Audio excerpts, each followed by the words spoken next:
Hello, everybody. I am Melanie Lindbjerg Machado Guichon, and I am one of the editors of the book talking about global inequality. Here with me today is Shankar, who is one of the contributors for our to our edited volume. Shankar is a novelist, a cultural critic, and a translator. He was born in India and is now a professor of English at the University of Hawaii at Manoa. Shankar has authored both academic books as well as novels and a collection of poems. And he's currently working on a book that looks at representations of the poor in literature and film in a global context. So, Shankar, let's now turn to you and your essay. In your contribution, you mentioned that you've lived in many different countries around the world.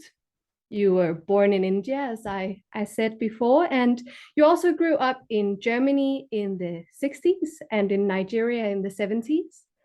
I believe that was due to your father's job as a diplomat. Later, you then moved to the US for your graduate studies, where you lived from the late 80s to the early 90s. And having lived in all of these different countries, you mentioned the experience and the importance of three concepts, namely class, caste, and race. And I'd like to ask you if you can tell us a bit more about how these three concepts and the various countries that you have lived in, how they in different ways shaped your life and experience, and how and why, according to you, these three concepts, are relevant when we talk about global inequality. Thank you, Melanie, for that question and for doing this interview. So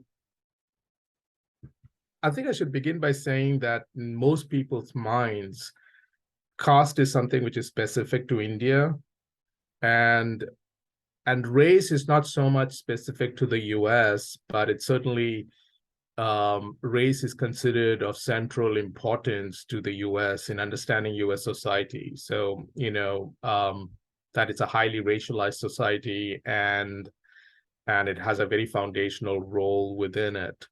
So I think, this is something that I became aware of because of the fact of having lived in many different countries, as you point out, that different social categories seem to be important in different parts of the world. And therefore the impacts of global inequality are seen to impact global inequality differently across, in different parts of the world.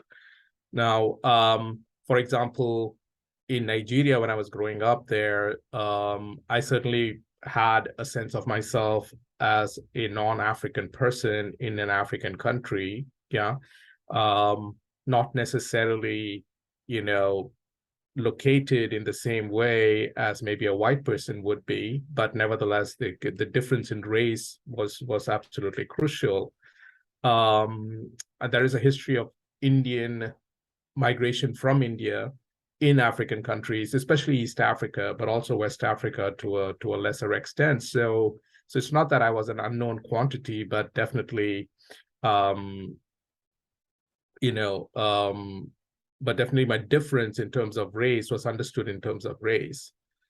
Now, I think caste in India is somewhat similar in some ways and very different in others. Caste is something that especially after independence and after many sort of radical anti-caste movements in different parts of India, it's both something which is very prevalent and quite central to sort of identity, experience, and life in India, but at the same time is very much in sort of progressive circles anyway. When I was growing up, it was something that you didn't want to talk about. You considered something that it had been left in the past, and that you sort of tried to make caste go away by not talking about it, but which of course was also part of the problem because it continued to be extremely prevalent and very present in people's lives in very consequential ways. So that's a sort of a more longish answer. And what I would say is that one of the interesting things for me as somebody who studies as a humanities person, as a literate, not a social scientist, who studies these questions, is because of the nature of my life, then I've been forced to ask questions comparatively, right? So it's like, what is it about caste which is different than race? And here, part of the work I've been doing in more recent years is to look at the use of, say, in a very counterintuitive way, to look at the use of caste in an American context, right? So what happens if we take caste as a social category and apply it to, apply to understand American reality? Now, there is, of course, a long tradition of doing this in the American context. I mean, it's not very well known, but African American scholars and white scholars interested in race have used caste to think about the relationship between white and Black people in the United States going back to the 19th century. It just so happens, for a number of reasons, that race became the sort of dominant category to do that work of understanding starting at some point in the 20th century, right? So, and of course, race was very crucial going way before that.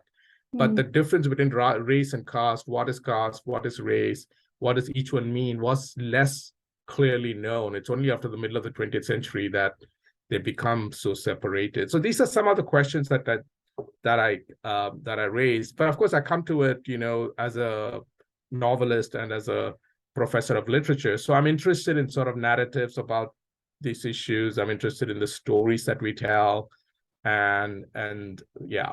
Maybe I'll just stop there and see.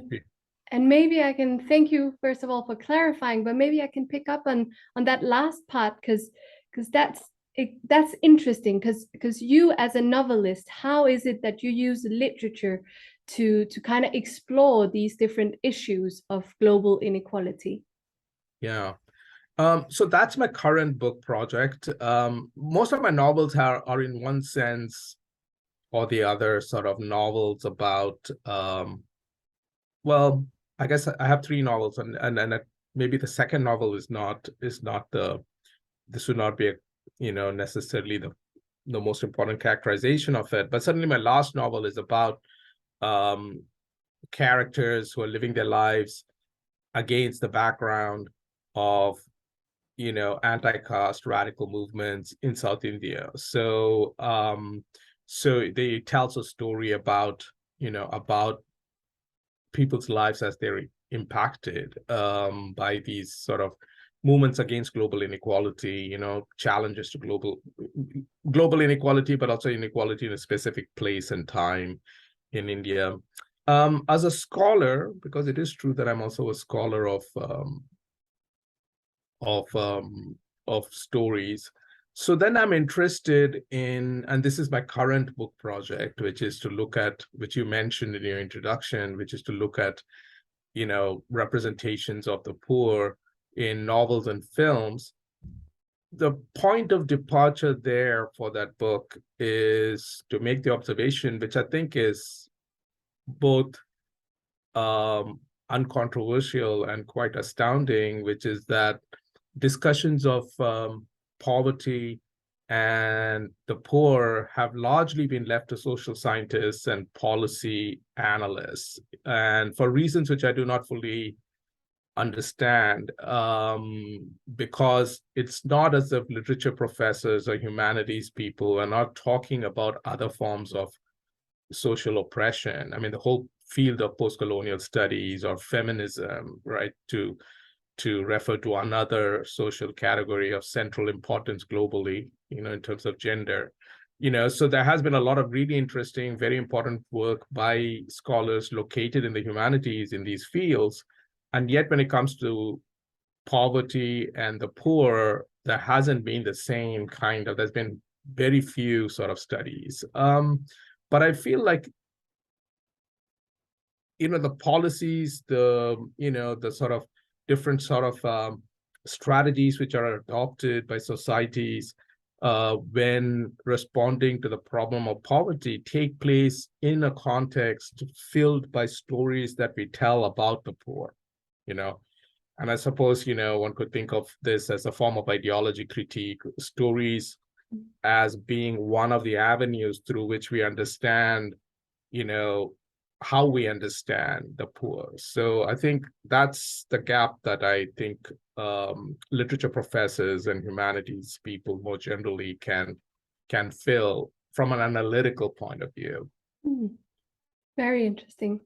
Thank you. Yeah, and I think we will stop here, but thank you very much for taking part in this short interview and for giving interesting readers a little snapshot of what they can expect to find in the book talking about global inequality. Thank you. Thank you, Melanie.